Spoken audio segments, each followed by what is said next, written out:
Bismillahirrahmanirrahim. Assalamualaikum warahmatullahi wabarakatuh.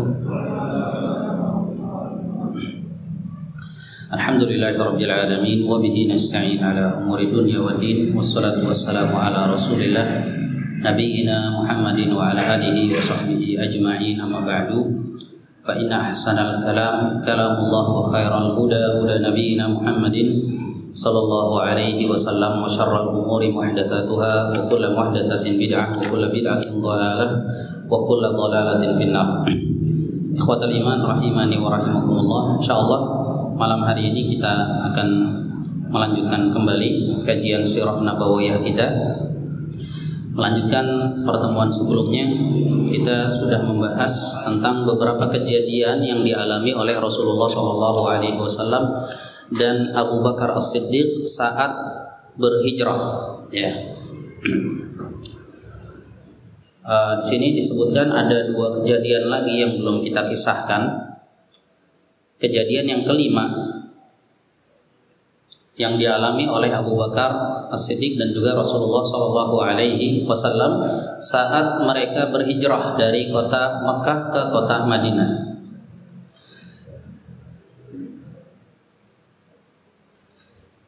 Baik, disebutkan di sini wa fi tariqi laqiya Nabi sallallahu alaihi wasallam Aba Buraidah. Di tengah jalan Rasulullah sallallahu alaihi wasallam sempat bertemu dengan seorang sahabat yang bernama Abu Buraidah. Ketika itu dia masih Abu Buraidah. Dalam riwayat yang lain disebutkan sahabat ini namanya Buraidah ibnul Habib, Buraidah ibnul Hasib. Wa kana ra'isa qaumihi, dan Abu Buraidah ini adalah salah seorang kepala suku, ya, dari kaumnya. Kharaja fi talabi Nabi sallallahu alaihi wasallam wa Abi Bakrin raja'an an yafuza bil mukafa'atil kabirati allati kana qad a'lana anha Quraisyun. Dia keluar sengaja memang untuk mencari Nabi sallallahu alaihi wasallam dan Abu Bakar, karena tergiur oleh hadiah sayembara yang diadakan oleh orang-orang Quraisy. Barang siapa yang berhasil membawa Muhammad balik lagi ke sini, maka baginya berapa? 100 ekor unta. Maka dia tertarik, ya, dia sengaja keluar, ya, membawa kaumnya,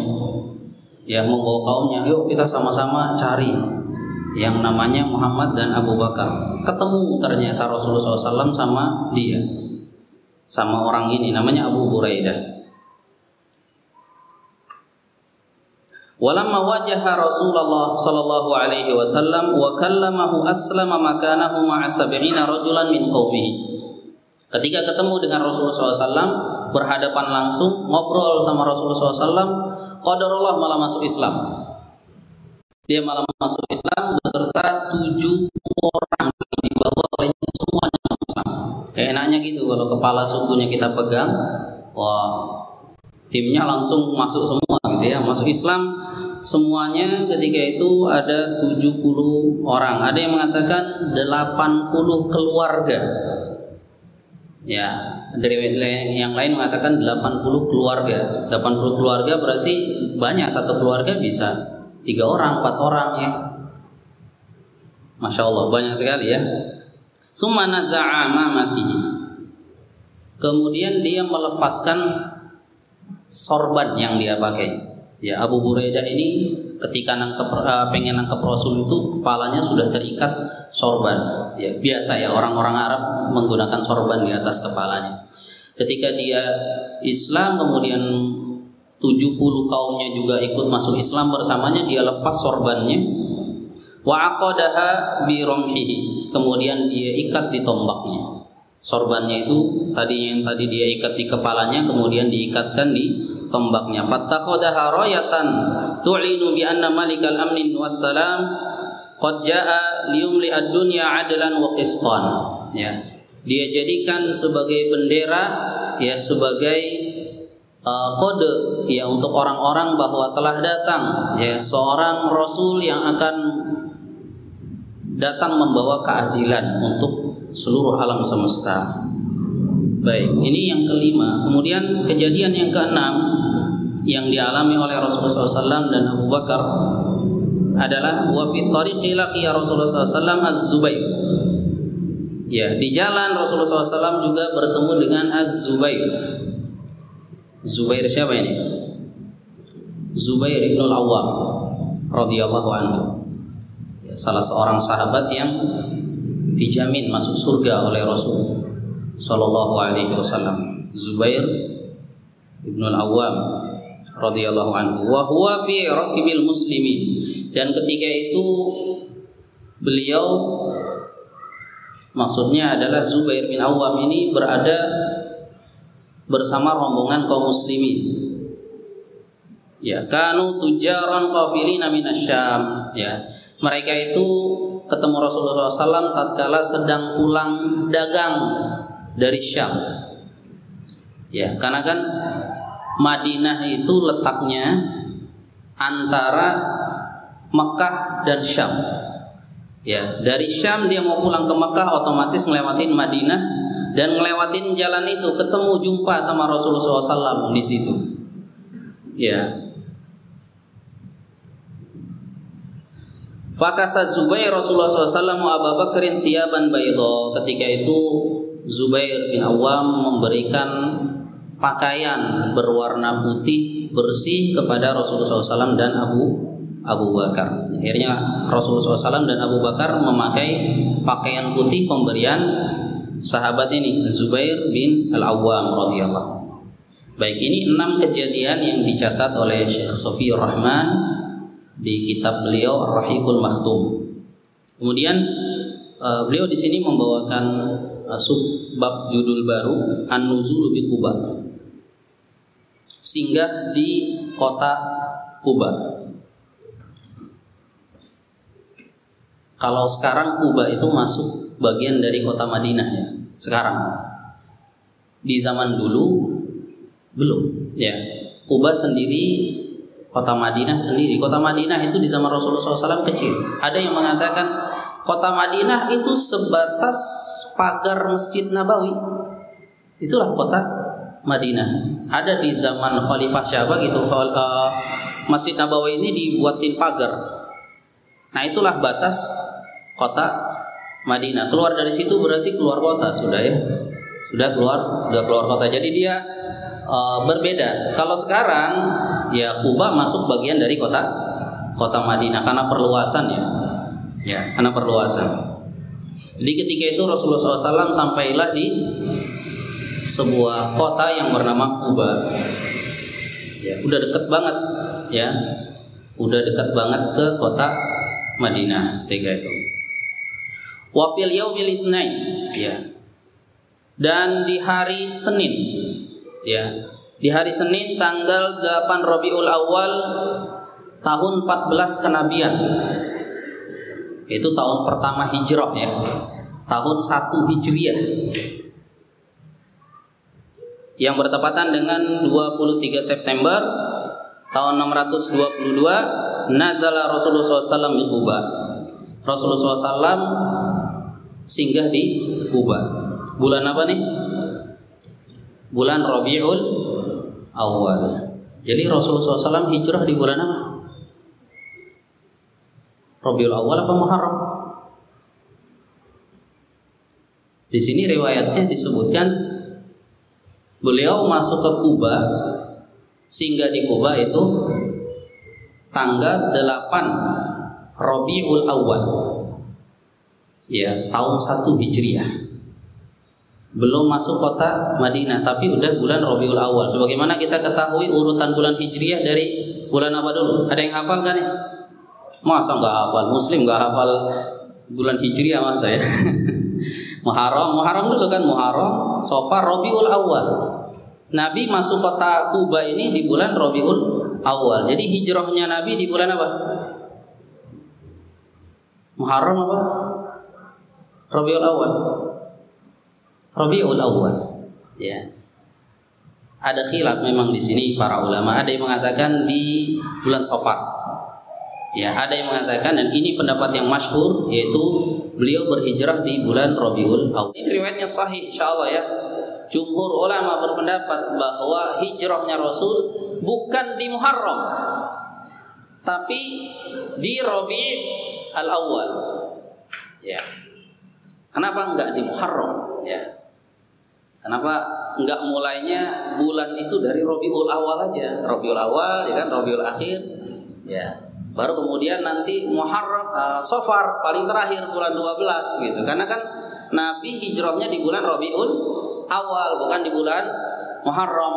Nah, ini dijelaskan oleh Ibnu Hajar Al-Asqalani rahimahullah bahwa patokan hijrah itu bukan dari hijrahnya Rasul, tapi dari niat untuk berhijrahnya pasca Bai'atul Aqabah yang kedua. Ya, jadi ketika kita pernah ceritakan dulu ya, ketika kita membahas Bai'atul Aqabah yang kedua, ada rencana apa? Hijrah. Dari situ dimulai. Ya, dan sebagian sahabat udah ada yang pergi, ya kan, hijrah. Rasul belakangan. Nah, dari situ dimulainya. Ya. Kemudian ada yang mengatakan bahwa kenapa Muharram diletakkan di bulan yang pertama? Biar enak ingatnya setelah musim haji, itu tahun pertama. Musim haji bulan apa? Zulhijjah. Nah, habis haji dengan Zulhijjah, selesai haji bulan Zulhijjah, selesai bulan habis hajian tahun baru gitu. Ya. Jadi biar gampang ingatnya. Tahunnya tetap tahun 1, ya, tahunnya tetap tahun 1, tapi hijrahnya Rasul di bulan Rabiul Awal itu bukan bulan pertama. Ya, bulan pertama itu bulan Muharram, karena di bulan Muharram ini sebagian sahabat udah ada yang mulai hijrah. Paham ya masalahnya ya? Jadi jangan bingung antum kalau ditanya kenapa enggak di bulan Muharram aja Rasul hijrah ya? Atau kenapa bulan Hijriyah enggak dimulai dari Rabiul Awal padahal Rasul hijrahnya di bulan Rabiul Awal. Baik, terjawab insyaallah ya.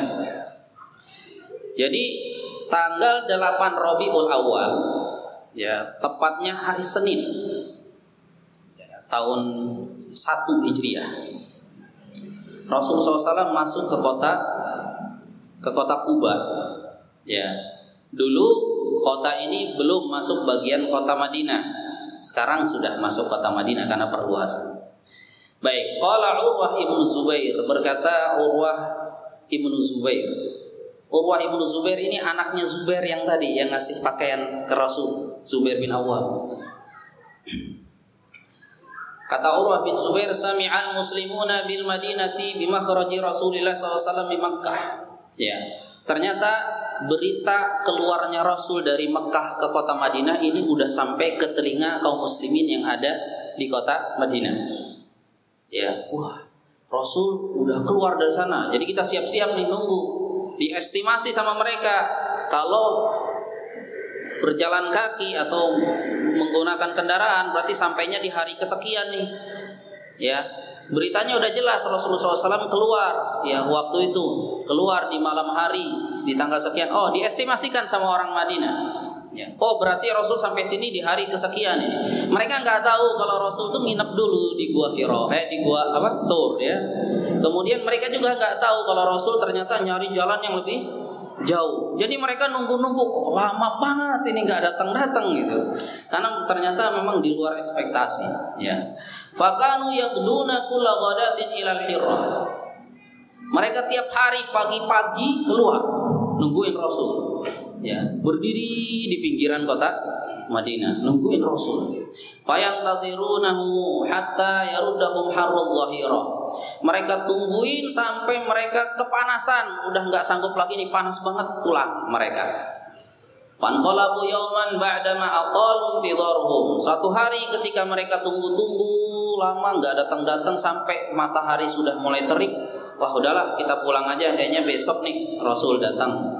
Falamma awau ila buyutihim, ketika mereka udah masuk ke rumah-rumah mereka, aw farajulun min yahudin ala utumin min aqamihim li amrin yanzuru ilaihi.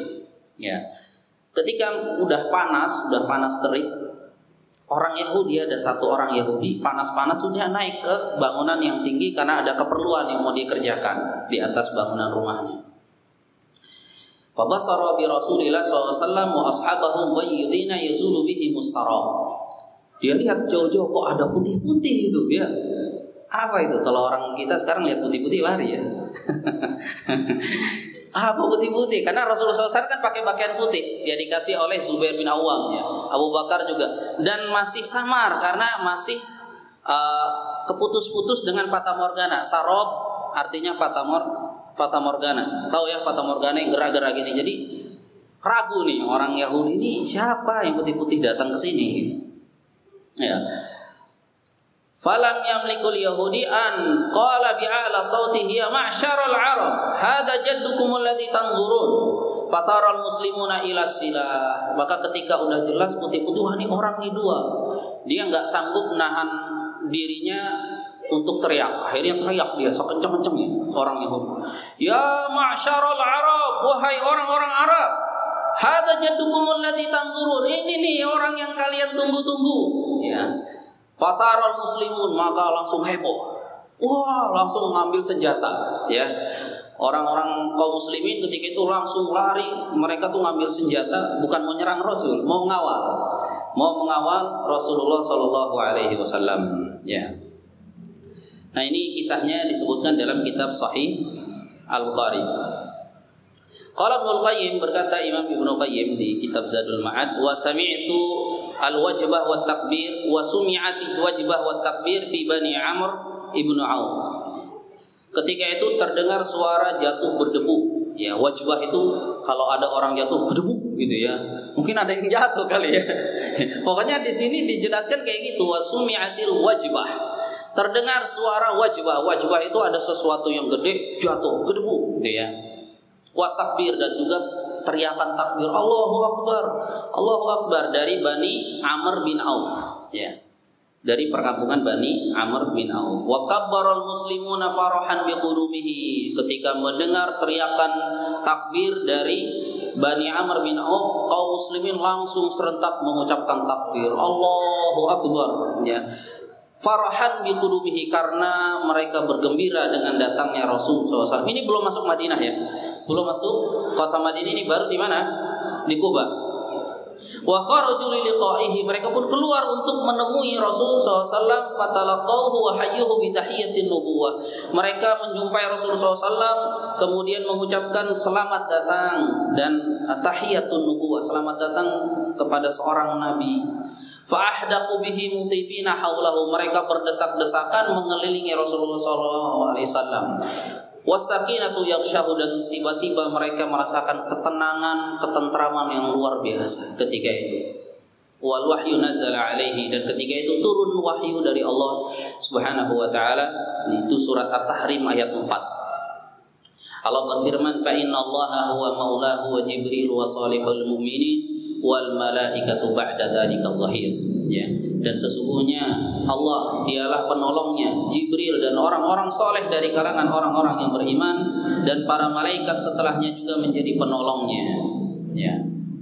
Kemudian Urwah bin Zubair melanjutkan kembali, fatalaqau Rasulullah SAW, mereka pun menjumpai Rasul sallallahu alaihi wasallam. Fa'adala bihim zatal yamin, maka Rasulullah SAW agak melipir ke sebelah kanan. Hatta nazala bihim fi Bani Amr ibnu Auf, kemudian beliau singgah di perkampungan Bani Amr ibnu Auf di kota Kuba ketika itu. Wa dzalika yaumul itsnain min syahri Rabiul Awal, dan ketika itu bertepatan hari Senin di bulan Rabiul Awal tahun 1 Hijriah. Maka Abu Bakar ketika itu berdiri ya di hadapan orang-orang, dan Rasulullah SAW duduk ya, diem aja Rasulullah SAW, nggak ngomong sama sekali. Dan mereka mengira Abu Bakar inilah Muhammad ya, karena dia yang berdiri, Rasulullah SAW duduk. Kecele ini orang pertama kali melihat Abu Bakar, mereka menyangka ini nih Rasul, dilihatin terus ya kan, oh ini Rasul ya, dilihatin sama mereka. Ketika matahari sudah mulai meninggi, Rasulullah SAW kepanasan. Maka Abu Bakar memayungi Rasulullah SAW dengan ridanya. Rida itu pakaian bagian atas. Dipayunginya Rasul yang sedang duduk oleh Abu Bakar. Maka ketika itu barulah orang-orang tahu, oh enggak, dia ini nih yang Nabi yang ini yang dipayungi. Enggak mungkin Rasul memayungi Abu Bakar, ya. Salah paham, ya, karena belum pernah lihat sama sekali, ya. Banyak kaum muslimin ketika itu masuk Islam di tangan para sahabat yang berhijrah, ya kan, belum pernah lihat Rasulullah SAW sama sekali, ya. Sehingga yang belum pernah lihat, mereka pertama kali melihat Abu Bakar menyangka inilah Rasul Sallallahu Alaihi Wasallam. Ternyata bukan, ya. Rasulullah ini yang sedang duduk, yang dari tadi nggak diperhatiin sama mereka, ya. Wah, ini ternyata Rasulullah SAW. Ya, maka kata Urwah bin Zubair, fa'arafan nas Rasulullah SAW inda dzalik. Ketika itulah seluruh manusia tahu bahwa inilah yang sedang duduk adalah Rasulullah Sallallahu Alaihi Wasallam. Wa kanatil Madinatu kullaha qad zahafat listiqbal. Ya, kota Madinah seketika langsung berubah menjadi riuh, padat sekali, ramai, heboh, ya. Wa kana yawman masyhudan lam tashhadil Madinah mithlahu fi tarikhiha. Dan belum pernah ada satu hari yang seheboh itu semenjak adanya kota Madinah berdiri, ya, ada orang yang menghuni di situ. Belum pernah ada kejadian yang seheboh itu. Heboh, seluruhnya keluar menyambut Rasulullah sallallahu alaihi wasallam. Wa qad ra'al yahud sidqa bisyarati Habaquk an-nabi innallaha jaa'a minat Timan wal Quddus min Jibali Faron. Orang-orang Yahudi yang ketika itu ada di kota Madinah cuma bisa bengong ngeliatin, apa kok rame-rame gitu kan. Dan mereka teringat ada di kitab suci mereka, ya, di Taurat, di apa kalau bahasa kitanya surat Ali Imran gitu kan. Nah, di mereka ada kitab Taurat, ada surat namanya Habaquk. Ya, di Habaquk surat ketiga ayat ketiga, di situ disebutkan sesungguhnya Allah Tuhan, ya, datang dari arah Atiman. Atiman itu nama kota Yaman yang dulu. Jadi sebelum dinamai Yaman namanya Timan. Wal Quddus min Jibali Faron, dan yang Maha Kudus datang dari Faron. Ya, Faron ini nama kota Mekah dahulu. Sebelum dinamai Mekah namanya Faron, ya. Jadi mereka membaca di kitab mereka ini datang itu Tuhan, bukti nabi dari Allah gitu, ya, datang dari arah sana. Jadi sebenarnya di kitab mereka itu ada nubuatnya Rasulullah SAW akan datang, ya. Sehingga sebagian orang-orang Yahudi ada yang masuk Islam, ya, ketika mengetahui hal ini. Baik, wa nazala Rasulullah SAW di Quba ala Kalsum ibnul Hidam, ya. Dan ketika itu Rasulullah SAW singgah dan menginap di rumah salah seorang sahabat yang bernama Kalsum ibnul Hidam. Ya, ini sahabat Nabi SAW yang Rasulullah SAW menginap di rumahnya di Quba selama berapa hari? 4 hari, 4 malam, ya. Rasul menginap 4 malam di rumah beliau. Waqila bala'ala Sa'ad ibnu Khaisamah, dan dikatakan ada pendapat lain yang mengatakan bahwa Rasul bukan nginap di rumah dia, tapi di rumah sahabat yang bernama Sa'ad ibnu Khaisamah. Wallahu a'lam mana yang lebih rajih, tapi yang lebih masyhur, ya, sahabat yang rumahnya ditinggali Rasulullah SAW ketika masuk ke kota Quba yang ini, yang pertama Kalsum ibnul Hidam. Wal awwalu asbat, yang pertama, pendapat yang pertama ini yang lebih tepat insyaallah. Kemudian wa makatha Ali bin Abi Thalib bi Makkah talatan. Ali bin Abi Thalib, ya, ada di mana Ali bin Abi Thalib? Masih di Mekah, ya. Beliau di sana 3 hari aja, ya, di kota Mekah, karena diamanahi oleh Rasulullah SAW untuk mengembalikan barang titipan orang-orang Quraisy. Jadi orang Quraisy itu nitip barang ke Rasulullah SAW, ya. Jadi mereka itu nganggap Rasul pembohong, Rasul penyihir, Rasul dukun, tapi nitipin barang ke Rasul, ya. Karena katanya Rasul ini amanah, ya. Tapi dia tuduh penyihir, kan lucu, ya. Akhirnya Ali diperintahkan, diamanahi untuk mengembalikan barang-barang ini ke yang punya. Ini punya si fulan, dikasihin semua. Udah 3 hari selesai baru kemudian Ali bin Abi Thalib menyusul. Hatta adda an Rasulillah sallallahu alaihi wasallam al-wada'i allati kanat indahu linnas. Ya. Tsumma hajara masyan ala qadamaihi, kemudian Ali bin Abi Thalib jalan kaki. Luar biasa. Jalan kaki dari Mekah ke kota Madinah. Ya. Hatta lahiqaha bi Quba, dan jumpa dengan Rasulullah SAW di Quba ini. Ya. Di belum masuk kota Madinah, masih di Quba, ketemu Ali bin Abi Thalib jalan kaki nyusul belakangan dia. Ya, di Quba. Wa nazala ala Kalsum ibnul Hadim, dan Ali juga tinggal di situ, ya, menginap di rumah sahabat Kalsum ibnul Hadim. Wa aqama Rasulullah SAW di Quba 4 ayyam. Ya, Rasulullah SAW tinggal di Quba enggak lama, cuma 4 hari doang. Ya, al-Itsnain wa Tsulasa wal Arbi'a wal Khamis. Hari Senin, hari Selasa, hari Rabu, hari Kamis. Ya. Di tanggal 8, 9, 10, 11 Rabiul Awal tahun pertama Hijriah. Wa assasa Masjid Quba wa shalla fihi, dan selama 4 hari ini beliau membangun Masjid Quba. Ya. Dan beliau salat di situ, dan ini adalah masjid pertama yang dibangun oleh Rasulullah Shallallahu Alaihi Wasallam setelah kenabian. Setelah beliau diangkat menjadi nabi, ya, beliau membangun masjid yang pertama lebih dulu daripada Masjid Nabawi. Ya, Masjid Quba duluan dibangun daripada Masjid Nabawi. Ya. Dan dia punya keutamaan yang luar biasa, ya, Masjid Quba ini. Rasul itu tiap hari Sabtu datang ke Masjid Quba, ya, jalan kaki ataupun berkendara. Ya, kata para ulama, karena di Masjid Quba ini memiliki keutamaan yang luar biasa. Dan hadis disebutkan siapa yang berwudu di rumahnya kemudian dia berjalan ke Masjid Quba salat 2 rakaat, maka pahalanya sama seperti umroh. Ya. Kemudian sahabat Sa'ad bin Abi Waqqas juga mengatakan, kalau seandainya kalian tahu, ya, aku itu lebih senang ke Masjid Quba daripada saya 2 kali ke Masjidil Aqsa. Ini sahabat Sa'ad bin Abi Waqqas radhiyallahu anhu. Nah, kemudian di hari kelima, hari apa nih?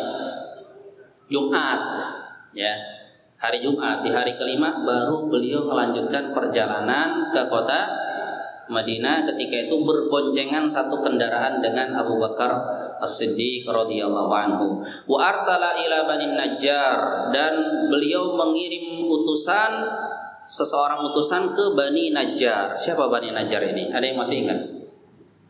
Bani Najjar siapa? Bani Najjar ini kerabat beliau, ya, dari kakeknya Abdul Muthalib, ya. Mamanya Abdul Muthalib, saudara-saudaranya, ya. Kan pernah kita ceritakan di awal, ya, bahwa di antara kakek Rasul ada yang namanya Hashim. Ya. Hashim satu hari dia melakukan perjalanan dagang, ya, ke Syam, kemudian singgah ke mana? Yasrib, kota Madinah. Di kota Madinah itu. Nah, nanti Rasul ketemu sama keluarganya di situ. Hashim ini, Hashim siapa? Uyutnya Rasul, berarti, ya. Hashim ini bukan uyut, ya.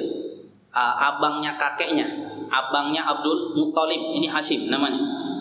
Bukan bapaknya, bukan. Ya, abangnya. Hashim, ya, kemudian abangnya Muthalib, abangnya Al-Muthalib. Jadi Hashim ini kakeknya Rasul yang kesekian, dia berdagang ke kota Syam, kemudian mampir ke kota Yasrib, menikah dengan seorang perempuan namanya Salma binti Amr. Ya, Salma binti Amr. Lahirlah, ya, seorang anak yang bernama Syaibah. Ya, dinamakan Syaibah karena begitu lahir ada kayak ubannya di kepalanya. Uban kan bahasa Arabnya syaib. Ya. Jadi baru lahir ini bayi ada ubannya. Nah, sehingga dinamakan Syaibah. Kemudian Hashim meninggal karena sakit. Ya. Sementara dia pemimpin di Mekah. Akhirnya kepemimpinan beralih ke adiknya yang namanya Al-Muttalib. Ya, adiknya Hashim namanya Al-Muttalib. Al-Muttalib ini nggak tahu kalau Hashim ini udah punya anak yang namanya Syaibah tadi. Sampai sekitar umur 8 tahun baru dapat kabar bahwa dia punya ponakan di kota Yasrib. Datanglah Al-Muttalib ke sana, mau jemput. Oh, ini keponakan saya. bilang ke Salma binti Amr, ke ibunya Syaibah, saya bawa ini ya ke kota Mekah. Jangan, nggak dikasih pertamanya. Kemudian dia bilang, Hashim ini punya kedudukan di sana. Jadi kalau seandainya saya nanti menggantikan posisinya, sekarang saya menggantikan posisinya Hashim. Kalau saya nggak ada, Syaibah yang akan menggantikan. Dilepas oleh ibunya. Ya, dan ketika itu umurnya masih 8 tahun. Pulang kemudian satu kendaraan. Ya, satu kendaraan, dia masih kecil. Ya, kemudian Muthalib di belakangnya, dibonceng dia. Begitu masuk kota Mekah, ya orang-orang Arab ketika itu, orang-orang Mekah melihat, oh si Muthalib bawa budak. Ya, sehingga disebutlah anak kecil ini budaknya Muthalib. Nama aslinya Syaibah. Ya, sehingga mulai saat itu anak kecil ini dinamakan Abdul Muthalib. Ya, Abdul Muthalib. Mamanya namanya Salma binti Amr. Salma binti Amr ini dari suku Bani Najjar. Ingat Rasulullah SAW ketika mau masuk ke kota Madinah, oh ada saudara saya di sana. Ya, dari kakek saya, mamanya kakek saya itu namanya Salma binti Amr dari kabilah Bani Najjar. Dipanggil oleh Rasul. Utus satu orang, kemudian dipanggil, datang 100 orang. Kalangan Ansor udah masuk Islam. Masya Allah, ya, sudah masuk Islam, bawa senjata. Mereka 100 orang datang ke Kuba untuk mengawal Rasul Shallallahu Alaihi Wasallam. Dan ketika itu beliau berangkat dari Kuba itu waktu duha. Ya, rencananya dari Kuba ini ke kota Madinah ini sebenarnya jaraknya nggak jauh ya. Kalau jalan kaki sekarang ini, Ustadz Piranda pernah cerita. Ya, saya dari Masjid Nabawi ke Masjid Kuba itu jalan kaki lewat tembus-tembus jalan pintas itu sekitar 40 menit. Ya, tapi karena mungkin lama ya kan, bareng pengawalan keburu sholat Jumat. Ya, dan belum sampai masuk kota Madinah. Ya, keburu sholat Jumat. Kemudian Rasulullah SAW singgah di sebuah lembah. Ya, di situ udah dibangun masjid. Ya, dan Rasulullah SAW sholat Jumat pertama kali di situ. Jadi sebelumnya nggak ada sholat Jumat. Ya, sebelumnya tidak ada sholat Jumat. Gimana mau sholat Jumat di Mekah ditindas ya kan? Pertama kali Rasulullah SAW sholat Jumat bersama sekitar 100 orang sahabat. Beliau sholat Jumat di situ, sehingga masjid itu sekarang namanya Masjid Al-Jum'ah. Ya, karena kejadian itu Rasulullah SAW sholat Jumat di sana pertama kalinya. Ya. Ada yang menyebutkan juga namanya Masjid Al-Wadi karena berada di lembah. Ya. Baik. Nah, kemudian sebelum masuk ke kota Madinah ada kejadian yang begitu menarik ya di sini. Tentang seorang sahabat yang bernama Salman Al-Farisi. Ya. Salman Al-Farisi. Siapa yang pernah dengar sahabat Salman Al-Farisi? Orang mana dia? Orang Persia. Ya, orang Persia. Jadi dulu dia itu Salman, saya ceritakan sedikit sampai dia ketemu Rasulullah SAW di kota Kuba. Ya, di kota Kuba ini ketemu sama Rasulullah SAW, masuk Islamnya di situ. Ya, jadi Salman bercerita, saya sebelum masuk Islam ini, saya dulunya adalah orang Majusi. Ayah saya kepala suku. Kerjaan saya jagain api supaya apinya nggak mati. Apinya ini Tuhannya dijagain supaya nggak mati. Ya, Tuhannya dijagain supaya nggak mati. Dijagain ini api abadi, nggak mati ini api. Jangan sampai mati. Ya. Dan ayah saya itu sayang banget sampai kalau seandainya ditanya apa makhluk yang paling kamu sayangi di alam semesta ini, ya saya, gitu. Saya yang paling disayangi oleh ayah saya. Sampai saya itu saking sayangnya ayah saya sama saya itu dikurung di rumah, nggak boleh kemana-mana.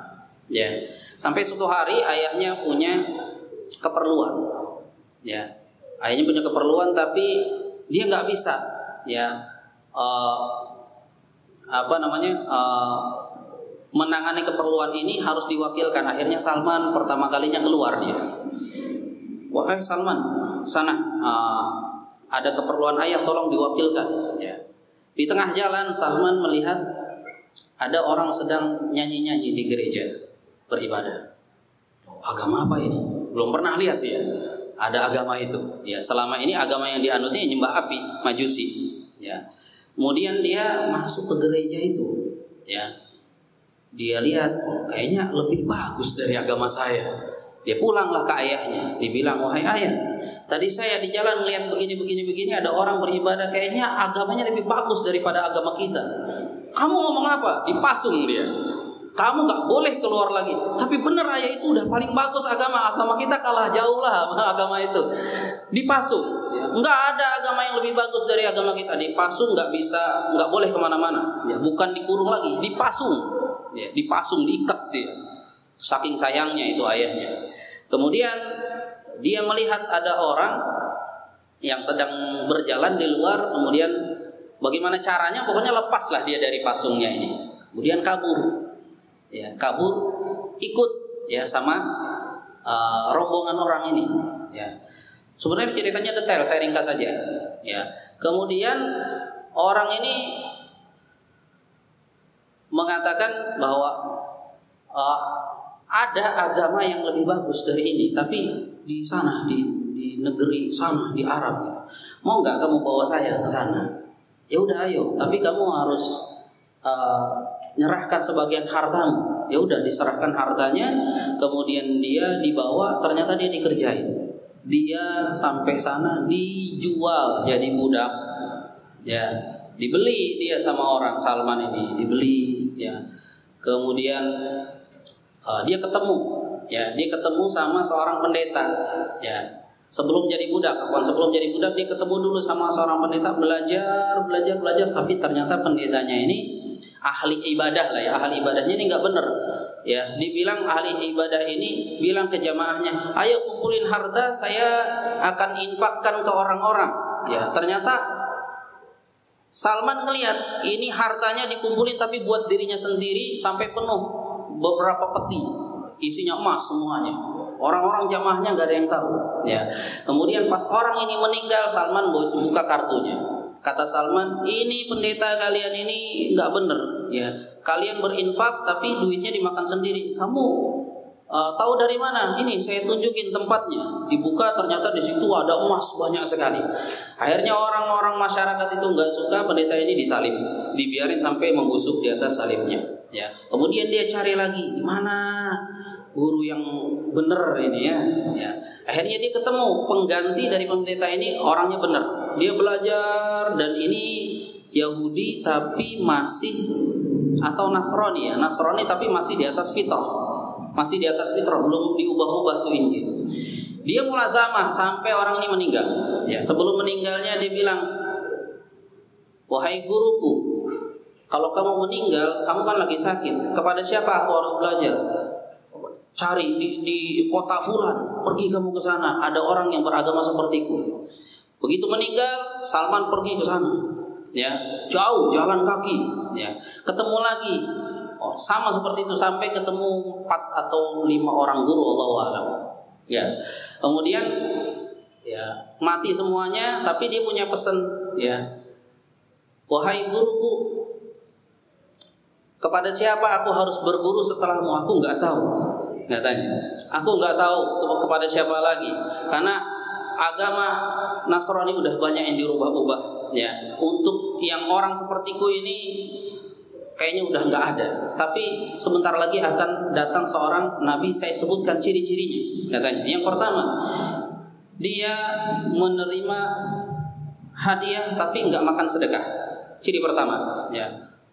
Ya, ciri pertama itu dia menerima hadiah, kemudian dia nggak makan sedekah, kemudian ada tanda bekas kenabian, stempel kenabian di belakang punggungnya. Ya.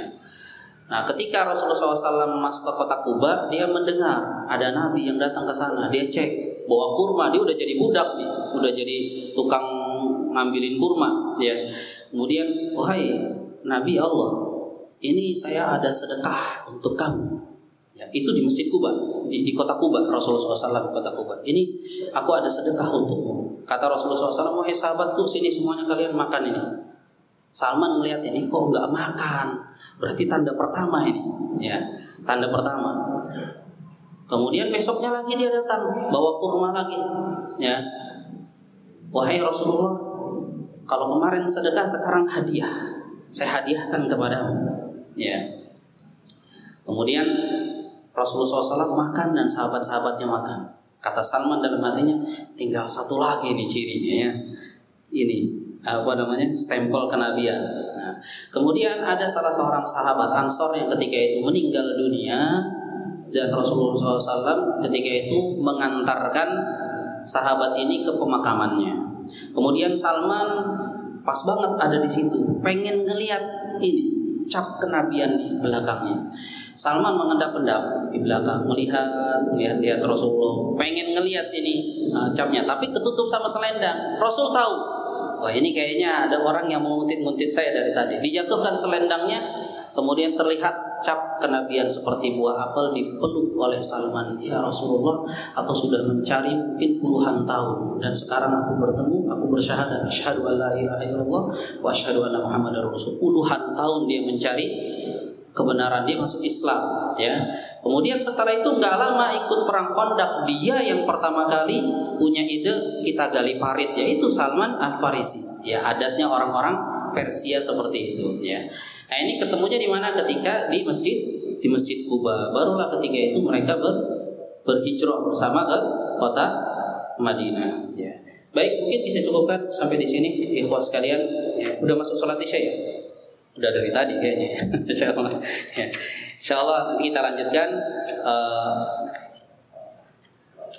bagaimana keadaan kaum muslimin ketika Rasulullah SAW memasuki kota Madinah. Wassallallahu ala nabiyyina Muhammad wa ala alihi wasallam. Walhamdulillahirabbil alamin. Subhanakallahumma wa bihamdik, asyhadu an la ilaha illa anta, astaghfiruka wa atubu ilaik. Assalamualaikum warahmatullahi wabarakatuh.